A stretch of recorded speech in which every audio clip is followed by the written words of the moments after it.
नमस्कार, मी यामिनी महामुणकर. हितगुजमध्ये आपल्या सर्वांचं स्वागत. या कार्यक्रमाच्या माध्यमातून दैनंदिन जीवनात भेडसावणाऱ्या आजारांबाबत, तक्रारींबाबत तज्ञांशी खास चर्चा करून त्यांचं मार्गदर्शन आपण घेत असतो. आणि हे तज्ञ तुम्हाला तुमच्या हेल्थ इन्व्हेस्टमेंट विषयी काही टिप्स या कार्यक्रमाच्या माध्यमातून देत असतात. आज आपण हृदयाचे महत्त्व, हृदयविकारावर सखोल संवाद या विषयावर डॉक्टर सुनील बोबडे यांच्याकडून मार्गदर्शन घेणार आहोत. सर आपल्या स्टुडिओमध्ये आलेले आहेत. सर आपलं मनापासून स्वागत आहे झी24 तास मध्ये. खूप खूप धन्यवाद. प्रेक्षक हो, मी तुम्हाला डॉक्टरांची अगदी थोडक्यात ओळख करून देते. डॉक्टर सुनील बोबडे हे Medicare heart and critical care Beed येथील एक अनुभवी इंटरव्हेन्शनल कार्डिओलॉजिस्ट आणि अनुभवी तज्ञ आहेत. त्यांनी आपलं MBBSचं शिक्षण शासकीय वैद्यकीय महाविद्यालय औरंगाबाद येथून पूर्ण केलं असून MD मेडिसिनचं शिक्षण शासकीय वैद्यकीय महाविद्यालय लातूर येथून घेतलंय. तसंच त्यांनी DM कार्डिओलॉजीचं शिक्षण अहमदाबाद येथून पूर्ण केलेलं आहे. डॉक्टर सुनील यांना गांधीधाम येथे कन्सल्टंट इंटरव्हेन्शनल कार्डिओलॉजिस्ट म्हणून काम करण्याचा देखील अनुभव आहे. सध्या ते बीड येथील त्यांच्या स्वतःच्या केंद्रात Medicare heart and critical care येथे उपलब्ध आहेत. ते एंजिओग्राफी आणि एंजिओप्लास्टी, परमानंट पेसमेकर, ICD इम्प्लांटेशन आणि पेरिफेरल व्हॅस्क्युलर एंजिओप्लास्टी यांसारख्या गंभीर शस्त्रक्रिया करण्यात निपुण आहेत. त्यांनी दिल्लीतील IJCTO येथून क्रॉनिक टोटल ऑक्ल्युजन फेलोशिप कोर्स देखील त्यांनी पूर्ण केलेला आहे. तसंच त्यांच्या उत्कृष्ट कामगिरीसाठी त्यांना सोसायटी फॉर कार्डिओव्हॅस्क्युलर एंजिओग्राफी अँड इंटरव्हेन्शनल कडून एक्सलन्स इन कार्डिओलॉजी पुरस्काराने देखील त्यांना गौरवण्यात आलेला आहे. डॉक्टर सुनील यांचं हृदयरोग उपचारात योगदान आणि क्लिष्ट इंटरव्हेन्शनल तंत्रज्ञानात प्रावीण्य त्यांना या क्षेत्रातील एक अग्रगण्य व्यक्ती बनवते. तर आज आपण डॉक्टरांकडून हृदयाचं महत्त्व, हृदयविकारावर सखोल संवाद करूया. सर तुमचं झी24 तासमध्ये पुन्हा एकदा स्वागत आहे. आणि विषयाशी निगडीतच सर पहिला प्रश्न असणार आहे की नेमकं हृदयविकार म्हणजे काय आहे आणि हृदयविकार होण्याची नेमकं कारणं काय आहेत? तर हृदयविकारामध्ये भरपूर प्रकार असतात. तसं जर बघितलं तर आपण आज पर्टिक्युलरली हार्ट अटॅक किंवा मायोकार्डियल इन्फेक्शन या गोष्टीवर फोकस करणार आहोत. तर हृदयविकारामध्ये हृदयाच्या वॉलचे प्रॉब्लेम असू शकतात. वॉल लीक होऊ शकतो किंवा वॉल दबलेला असू शकतो. हृदयाची पंपिंग कमी होऊ शकते, त्याला कार्डिओमायोपॅथी म्हणतात. पण सगळ्यात महत्त्वाचं आता भेडसावणारा आपल्या कोविड नंतर पर्टिक्युलर आपण दैनंदिन जीवनात तरुण वयामध्ये सुद्धा हार्ट अटॅकचे पेशंटचं प्रमाण वाढलेलं आहे. आज आपण पर्टिक्युलरली हार्ट अटॅकवर फोकस करणार आहोत की हार्ट अटॅकची कारणं काय आहेत, त्याची लक्षणं काय आहेत आणि प्राथमिक उपचार काय केले पाहिजेत आणि त्याला प्रिव्हेंट करण्यासाठी आपण काय करू शकतो. हो खरं आहे. आणि सर जसं तुम्ही म्हणालात की हृदयांच्या विकारांमध्ये हार्ट अटॅकचं प्रमाण वाढलं आहे आणि सर सगळ्या वयोगटातील लोकांना तुम्ही बघता, अगदी लहान मुलांना, तरुण वयातील मुलांना देखील हृदयाचे विकार खूप होत आहेत आणि हार्ट अटॅकचं प्रमाण खूप वाढलं आहे. सर जगभरात आणि खरं म्हणजे भारतामध्ये हृदयविकाराचं प्रमाण नेमकं काय आहे? बरोबर. कार्डिओव्हॅस्क्युलर डिसीज किंवा हार्ट अटॅकचं प्रमाण हे दैनंदिन म्हणजे दिवसेंदिवस वाढत चाललंय. 2022चा डेटा बघितला जवळपास 2 कोटी लोक म्हणजे 19 मिलियन लोक प्रत्येक वर्षी कार्डिओव्हॅस्क्युलर डिसीजने मृत्यू पावतात. जर 1 लाखामध्ये जर आपण सरासरी बघितलं तर जगभरात ही संख्या 235च्या आसपास आहे आणि तीच भारतामध्ये 275 आहे. 1 लाखामागे 275 लोक हे प्रत्येक वर्षी कार्डिओव्हॅस्क्युलर डिसीजने मृत्यू पावत आहेत.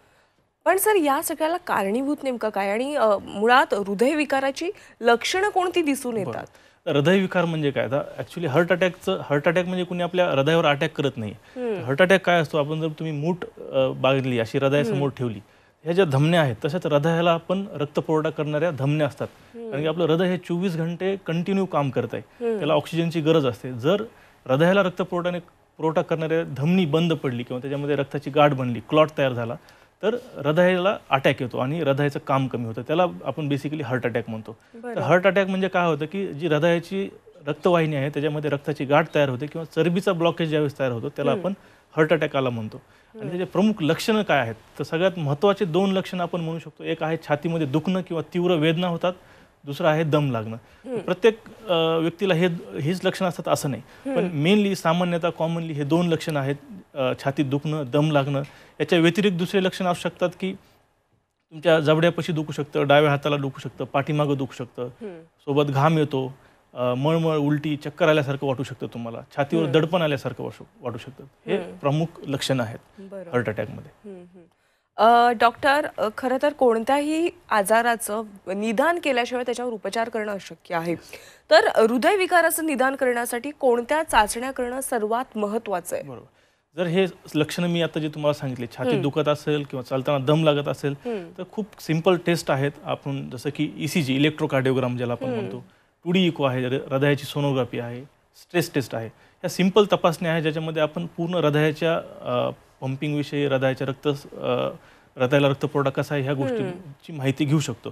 तर ECG म्हणजे काय, छातीची पट्टी ज्याला आपण सिंपल भाषेमध्ये म्हणतो, ज्याच्यामध्ये आपल्याला कळतं की जर अटॅक आला असेल तर त्याच्यामध्ये काही बदल होतोय का. तर आपण तात्पुरतं किंवा बेड साईड आणि सिंपल टेस्ट आहे ज्याच्यामध्ये आपण एक 70 ते 80% मेजर हार्ट अटॅक ECG द्वारे पकडू शकतो. त्याच्यानंतर असते 2D इको, हृदयाची सोनोग्राफी, ज्याच्यामध्ये हृदयाची पंपिंग, हृदयाच्या वॉलचं काम कसं आहे ते आपण बघतो. आणि तिसरं आहे स्ट्रेस टेस्ट किंवा ट्रेडमिल टेस्ट ज्याला आपण म्हणतो. ही स्ट्रेस टेस्ट जनरली आपण स्टेबल पेशंटला करतो, ज्यांना चालताना धाप लागते. म्हणजे तुम्ही ज्यावेळेस फिजिकल एक्सरसाइज करता किंवा काही एक्झर्शन करताना तुमच्या हृदयाला रक्तपुरवठा कसा होतो ते बघण्यासाठी आपण ट्रेडमिल टेस्ट करू शकतो. बरं. तुम्ही या ज्या काही चाचण्या सांगितल्या त्याच्यामध्ये तुम्ही उल्लेख केलात ECG, इको आणि स्ट्रेस चाचण्या. तर ह्या सगळ्या चाचण्या करणं गरजेचंच असतं का? सर्वांनाच गरजेचं नाही, पण जर अचानक तुमच्या छातीमध्ये दुखायला लागले, समजा तुम्ही बसलाय कुठेतरी अचानक छातीमध्ये दुखतंय तुमच्या, तर सगळ्यात महत्त्वाची टेस्ट, अर्ली टेस्ट आपण ज्याला म्हणतो ECG आणि 2D इको, हे महत्त्वाचं आहे. तर काही पेशंटला ज्यांना 2-3 महिन्यापासून छाती दुखते, दम लागतो, त्यांना आपण ट्रेडमिल टेस्ट ॲडवाईस करतो.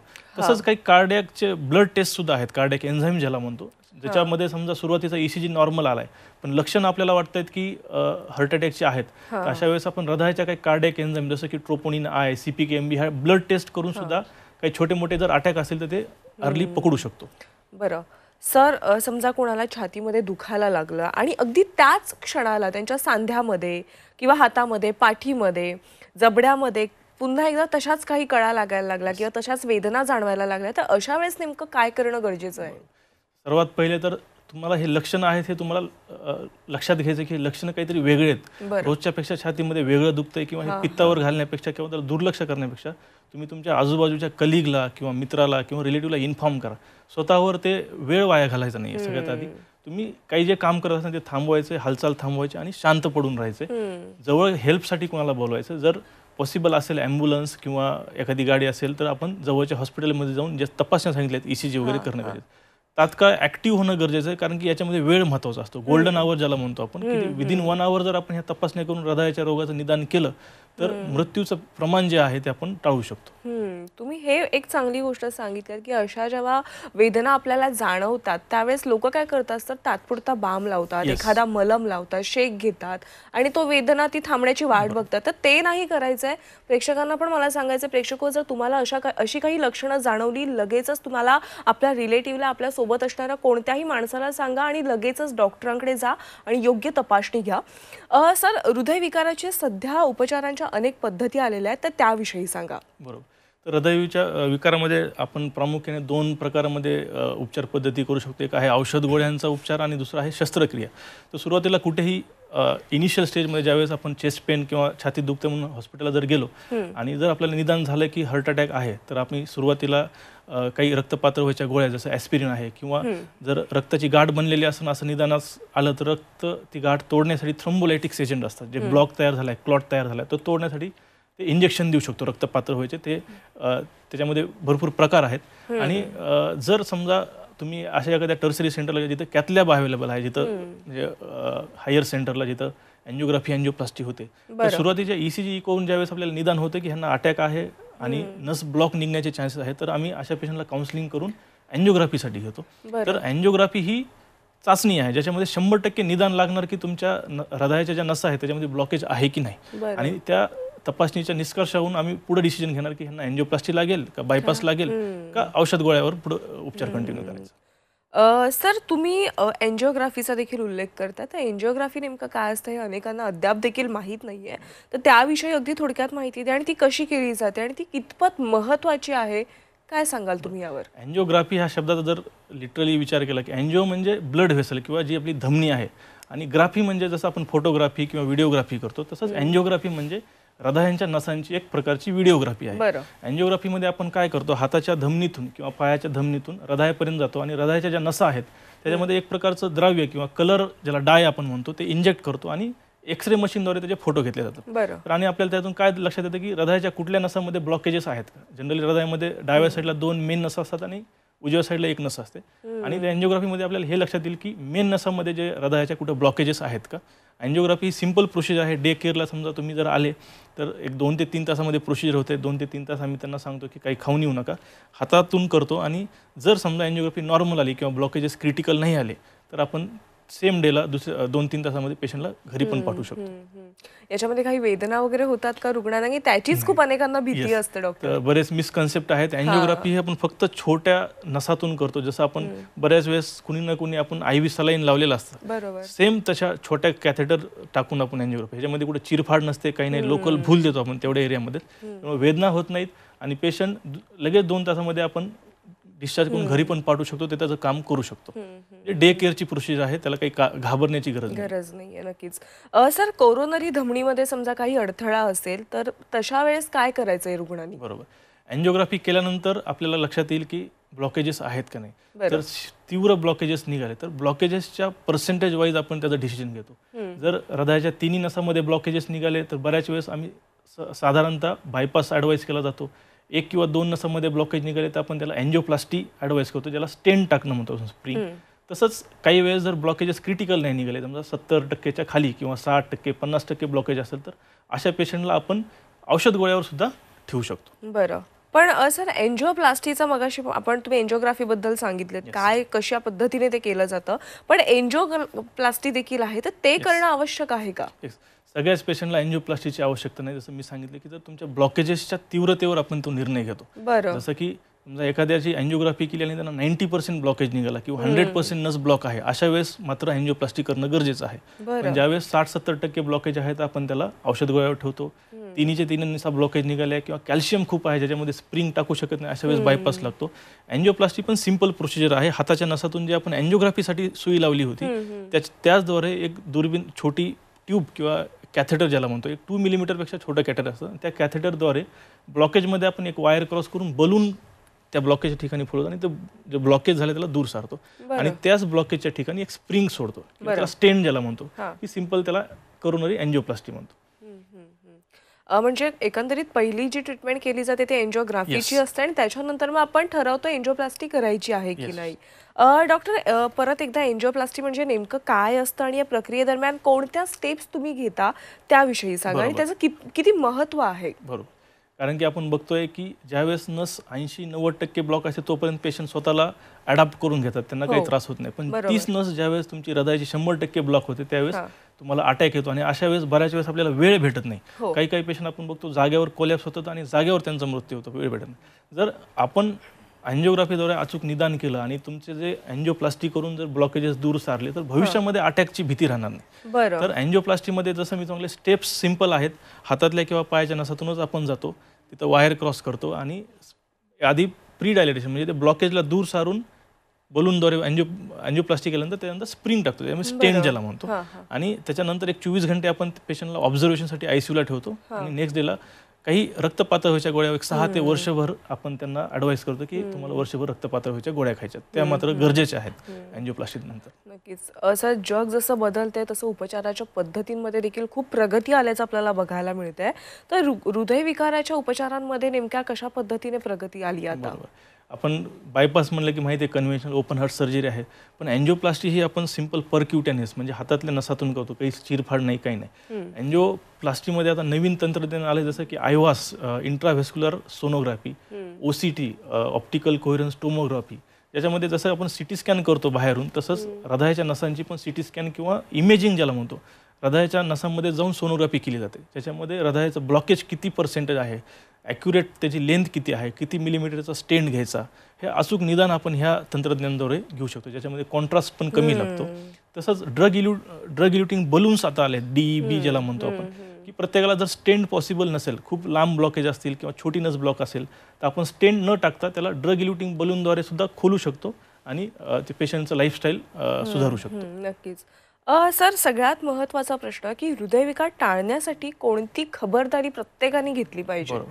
आमच्यात एक म्हण असते, prevention is better than cure.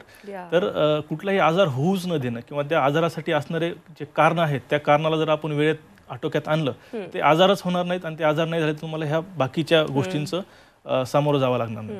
तर हृदयविकाराच्या आजाराची कारणं आपल्याला माहिती आहेत. ज्यांना ब्लड प्रेशर आहे, शुगर आहे, ज्यांचं कोलेस्ट्रॉल वाढलेलं आहे, ताणतणाव आहे, बदलती जीवनशैली ज्याच्यामध्ये स्ट्रेस, ताणतणाव वाढलेला आहे, झोपेचा अभाव आहे किंवा व्यायामाचा अभाव आहे, ह्या कारणांमुळे हृदयाचे रोगांचं प्रमाण वाढत चालले. जर हीच कारणं आपण कंट्रोलमध्ये ठेवली, कुठली कारणं जसं की तुमच्याकडे जर तुमच्या घरी आईवडिलांना कोणाला शुगर असेल तर ती शुगर कंट्रोलमध्ये ठेवा, आटोक्यात ठेवा. ब्लड प्रेशर असेल ते कंट्रोलमध्ये ठेवा, रेग्युलर चेकअप करा. जर तुमचं कोलेस्ट्रॉल वाढलं असेल तर ते कमी ठेवा. तुमचा जर व्यायाम तुमचा नसेल तर कमीत कमी रोज 30 ते 45 मिनिटं व्यायाम केला पाहिजे. झोप एक 8 तास घेतली पाहिजे. आणि डाएट सगळ्यात महत्त्वाचं आहे. डाएट पण आपण मेंटेन केलं पाहिजे, ज्याच्यामध्ये तेलकट तळलेले पदार्थ, ऑइली ज्याला आपण म्हणतो फॅट, किंवा गोड पदार्थ, मिठाचे पदार्थ जे प्रिझर्वेटिव्ह असतात असे पदार्थ जेवणामध्ये कमी केले. एकंदरीत दैनंदिन जीवनामध्ये बदल आणणं सगळ्यात महत्त्वाचं आहे. म्हणजे आहाराच्या बाबतीत असेल, व्यायाम करणं सगळ्यात महत्त्वाचं आहे. नक्कीच डॉक्टर. आणखी एक मी सांगेल की जसं आपण म्हणतो की रोटी कपडा मकान जगण्यासाठी लागतं, तसं कार्डिओव्हास्क्युलर जे आजार आहेत त्याच्यासाठी 3 गोष्टी कारणीभूत: तेल, मीठ आणि साखर. जर तुम्ही तुमच्या जेवणामध्ये तेल, मीठ, साखर जर आटोक्यात ठेवली किंवा कमी प्रमाणात ठेवली तर आपण बरेचसे कार्डिओव्हास्क्युलर डिसीजेस हे आटोक्यात ठेवू शकतो. सर, तुम्ही आता जसं सांगितलात की दैनंदिन जीवनामध्ये हे सगळे बदल केले पाहिजेत, की व्यायाम करणं असेल किंवा डाएट फॉलो करणं, तर नेमका कशा पद्धतीचा व्यायाम केला पाहिजे? प्रत्येकानं कमीत कमी 30 मिनिटं डेली एक्सरसाइज केली पाहिजे. आणि आठवड्यातून 150 मिनिटं. असं नाही की तुम्ही डेली करा, एक दिवसाआड करा किंवा आठवड्यातून 3 दिवस करा, पण कमीत कमी 50 मिनिटं एरोबिक एक्सरसाइज, त्याच्यामध्ये सायकलिंग आलं, रनिंग आलं, स्विमिंग आलं किंवा झुंबा वगैरे, ज्याच्यामध्ये तुमचं हार्ट रेट वाढला पाहिजे, तुम्हाला दम लागला पाहिजे, थोडा घाम आला पाहिजे, जेणेकरून तुमचं हृदयाची कॅपॅसिटी, फंक्शनल कॅपॅसिटी तसंच फुफ्फुसाची फंक्शनल कॅपॅसिटी वाढेल. एरोबिक एक्सरसाइजेसला ध्यान दिलं पाहिजे. दुसरं आहे डाएट. डाएट ही तेवढंच महत्त्वाचं आहे. डाएटमध्ये मी आणखी तेच सांगेल की तुम्ही तेलकट तळलेले पदार्थ, फ्राय फ्रूट्स जे आहेत किंवा जंक फूड ज्याला आपण म्हणतो, साखरेचं प्रमाण मला वाटतं जी रिफाईन साखर आहे आपल्या डाएटमधून कट डाऊन केली पाहिजे. मिठाचं प्रमाण कमी पाहिजे. आणि हिरव्या पालेभाज्या, फळं, कडधान्य हे आहारामध्ये वाढवलं पाहिजे. नक्कीच. पण सर, काय असतं माहिती आहे, आता जसं आपण सुरुवातीलाच म्हणालात की हृदयविकार आणि जास्तीत त्याच्यामध्ये हार्ट अटॅकचं प्रमाण वाढले आणि कधीही कोणाला कुठेही हार्ट अटॅक येतो हे सांगू शकत नाही. तर अशा वेळेस आपल्या आजूबाजूला समजा एखाद्याला हार्ट अटॅक आला किंवा त्याची काही लक्षणं जाणवत, त्यावेळेस त्याच्या बाजूला असणाऱ्या नागरिकांनी किंवा लोकांनी काय करणं गरजेचं आहे? म्हणजे प्राथमिक उपचार नेमका काय द्यावा त्याला? सगळ्यात आधी तर मी सांगितलं होतं की पेशंटची हालचाल नाही झाली पाहिजे. पेशंटला शांत बसून ठेवायचं किंवा झोपून ठेवायचं. बरं. इमर्जन्सी सर्व्हिसेसला कॉल द्यायचा, ॲम्ब्युलन्स असेल किंवा जवळच्या हॉस्पिटलला त्याला शिफ्ट करायचं. आणि जर पेशंट कॉन्शियस, पण पेशंट समजा तुमच्यासमोर पडला आहे बेशुद्ध, तर अशा वेळेस CPR ज्याला म्हणतो, कार्डिओपल्मोनरी रिससिटेशन, सगळ्यात महत्त्वाची स्टेप आहे. ते सगळ्यांनी शिकलं पाहिजे. ज्याच्यामध्ये आपण दोन्ही हात पेशंटच्या छातीवर ठेवतो आणि त्याची छाती दाबतो 30 वेळेस आणि 2 वेळेस त्याला श्वास देतो. म्हणजे काय होतं की हृदय बंद पडलेलं आहे, तर आपलं समोरचा आणि मागं पाठीचा कणा असतो, त्याच्यामध्ये हृदयाला दाबतो, जेणेकरून काय करतं की हृदय पंपिंग चालू ठेवतो आपण. आणि पंपिंग चालू ठेवल्यामुळे मेंदू असेल, किडनी असेल, त्याला रक्तपुरवठा सुरू राहील. हृदय तर बंद पडले, पण जर 3-4 मिनिटं हृदय बंद पडलं तर तुमचं किडनीलाही डॅमेज होईल, मेंदूलाही डॅमेज होईल. त्यामुळे CPR जे आहे, अर्ली CPR स्टार्ट करत पेशंटला तुम्ही जवळच्या हॉस्पिटलमध्ये शिफ्ट करू शकता, ज्याच्यामुळे पेशंटचे वाचण्याचे चान्सेस वाढतात. सर, सध्या ना अनेकदा आपण सोशल मीडियाला खूप व्हिडिओज बघतोय की व्यायाम करताना अनेकदा जे बॉडी बिल्डर्स असतात वगैरे त्यांना खूप हार्ट अटॅक येताना दिसत आहेत, तर त्याविषयी तुमचं काय मत आहे? बरोबर. मी जसं सांगितलं की एक्सरसाइजमध्ये प्रकार असतात, एरोबिक आणि अनएरोबिक किंवा स्ट्रेनस एक्सरसाइजेस. ज्यावेळेस आता बऱ्याचशे ट्रेंड झाला आहे बॉडी बिल्डिंगसाठी, सप्लिमेंटचा वापर खूप होतो, जसं की स्टेरॉइड असतील किंवा प्रोटीन असतील. आपल्याला माहीत नाही त्याच्यामध्ये कंटेंट काय, क्रिएटिनिनचा वापर होतो बॉडी बिल्डिंगसाठी. आणि अशा वेळेस काय होतं, तुमच्या हृदयावर ताण तयार होतोय. बऱ्याच वेळेस आपल्याला लक्षात येत नाहीये, पण ब्लॉकेजेस असतात. आणि ज्यावेळेस स्ट्रेस झाला, तुम्ही अचानक एखादं वजन लिफ्ट करताय, त्या स्ट्रेसमुळे ॲड्रिनालिन सर्ज झाला तर तुमच्या जे ब्लॉकेज आहे तिथला पापुद्रा फाटतो आणि पूर्ण ते कोलेस्ट्रॉल तुमच्या नसामध्ये येतात आणि नस ब्लॉक होते. किंवा सडन कार्डियक अरेस्ट ज्याला आपण म्हणतो, अरिथमिक डेथ्स याच्यामुळे होतात. त्यामुळे तुम्ही कुठली एक्सरसाइज करताना एकदम स्टार्ट नाही करायची, त्याला ग्रॅज्युअली स्टार्ट करा आणि ग्रॅज्युअली विन ऑफ करा. जसं की आपण एखादी गाडी चालवत होती, एकदमच 5व्या गिअरमध्ये चालत नाही, तसंच तुमची एक्सरसाइज जी आहे ती ग्रॅज्युअल पाहिजे. एक पीक लेवलला जा, परत ग्रॅज्युअली स्लो डाऊन करा. नक्कीच. सर, तुम्ही आज आलात इथे आणि आमच्या प्रेक्षकांना इतकं मोलाचं मार्गदर्शन केलं आणि नक्कीच याचा फायदा देखील आमच्या प्रेक्षकांना होणार आहे. त्याबद्दल झी24 तासमध्ये तुम्ही आलात त्याबद्दल तुमचे मनापासून आभार आहे. धन्यवाद. मला बोलवलं खूप खूप धन्यवाद. नक्कीच. हितगुजमध्ये वेळ झाली. आज इथेच थांबण्याची. ताज्या घडामोडींसाठी तुम्ही पाहत राहा झी24 तास.